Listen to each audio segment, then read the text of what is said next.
Today we're unboxing a 2015 15-inch MacBook Pro that I got on eBay for only $60. This MacBook went down in history as one of the best Intel MacBooks ever made, so I'm really excited to get it opened up.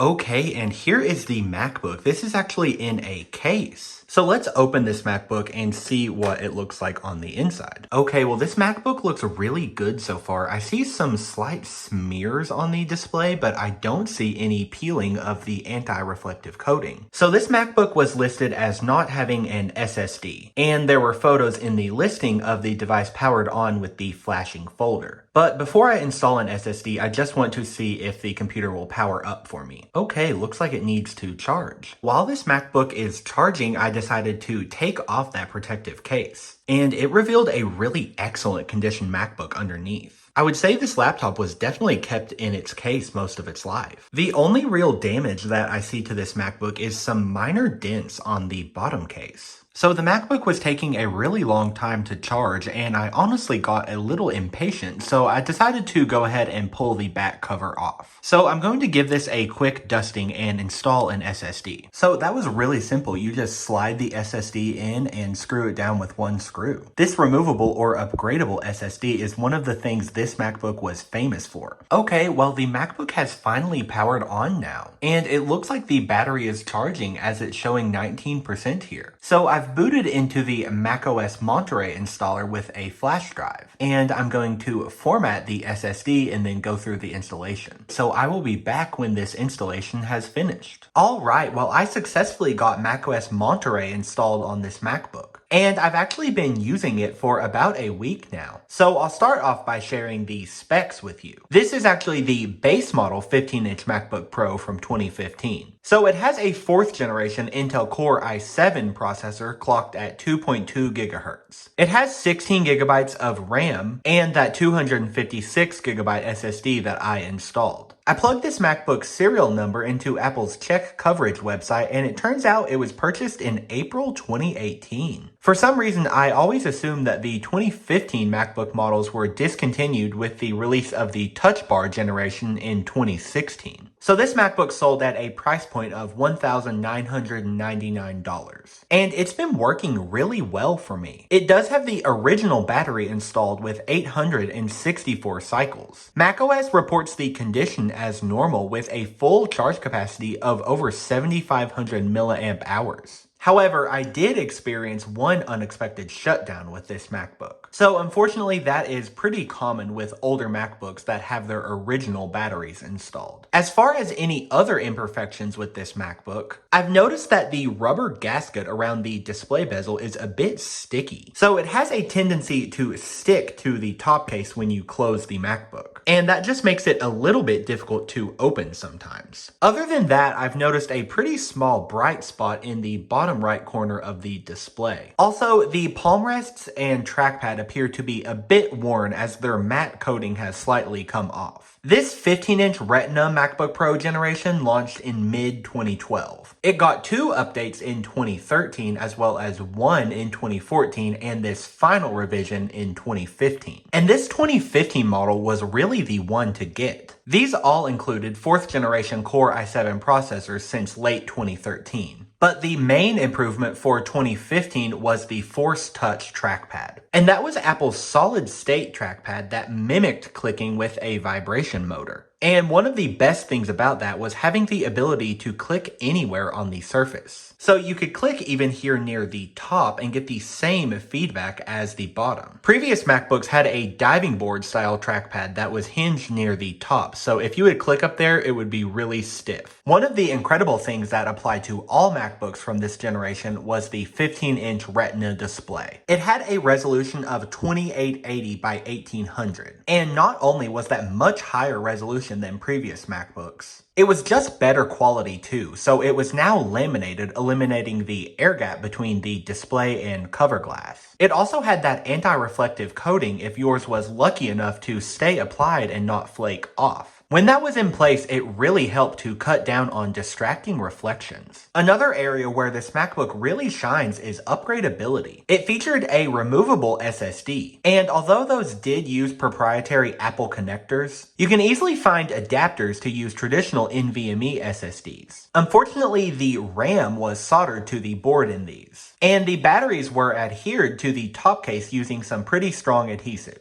Although if you have some patience, you can definitely get the batteries replaced in these. This MacBook had really fantastic I/O. You had a dedicated MagSafe 2 connector for power, 2 Thunderbolt connectors. Of course, those are the older Thunderbolt connectors and not the USB-C like we have today. It also has 2 USB-A connectors, an HDMI port, an SD card slot, and a 3.5mm headphone jack. These 2012 through 2015 Retina MacBook Pros were definitely preferred for their I/O selection. And that continued from the 2016 through 2020 MacBook Pro generation that was exclusively USB-C. That did change though when Apple brought back some of the I/O that users loved from this MacBook to the 2021 MacBook Pro. So the HDMI port as well as SD card slot returned in that model. Another area where users much preferred this MacBook was the keyboard. So this had a traditional scissor switch key design, while the 2016 through the early 2019 MacBook Pros had a butterfly keyboard. And those had a much thinner switch design, so you wouldn't have as deep of key travel. And aside from the butterfly keyboard feeling different to type on, it was really unreliable. The keys would either become sticky, type double characters, or just stop working altogether. I've owned a MacBook with the butterfly keyboard since 2019, and I have a couple keys that do tend to double type. Apple brought back a traditional scissor switch key to the MacBook Pro in late 2019. And since 2020, all MacBooks have shifted back to that scissor switch design. Performance on this MacBook is definitely still decent in 2025. It handles basic tasks like watching videos, browsing the web, and listening to music really easily. This one is the base model, so it has integrated graphics. You could get higher spec MacBook Pros like this that would have a dedicated GPU. I attempted 4K video editing on this MacBook, and unfortunately it was not a great experience. It could definitely be done, but the 4K content gets really choppy. And the thermals on this MacBook went absolutely crazy during 4K editing. The fans went full blast and the MacBook was almost too hot to use on your lap. But I would say for most tasks people do on a laptop, this is still adequate. As I mentioned, this is running macOS Monterey, and that is the newest operating system that is officially supported by Apple. macOS Monterey was an operating system released in 2021, and it's received security updates through 2024. So while it's technically unsupported by Apple, that's not a huge deal for most users. You can still use system services like Apple Music and Apple TV, and messages and FaceTime also still work perfectly. But the Safari internet browser is no longer the newest version. And to remedy that on macOS Monterey, I just simply use Google Chrome. It's really easy though to get this patched to the newest version of macOS Sequoia using OpenCore Legacy Patcher. So that pretty much concludes my look at this 2015 15-inch Retina MacBook Pro. This is definitely one of the best value Macs I've purchased at only $60. I guess you would have to factor in the price of an SSD on top of that though. But you can easily find a 256GB Apple SSD on eBay like I put in here for less than $20. And you would also need to factor in the price of a charger. But those are also on eBay for less than $10. So this MacBook project definitely comes in at less than $100. And as great as this MacBook is, it's important to note that I did take a risk purchasing it. I could only really confirm that the logic board posted and that the display worked from the photos. So it could have had issues like a bad battery or a bad keyboard. This MacBook does not have a T2 chip, so it can't be iCloud locked. But it could, however, be MDM locked.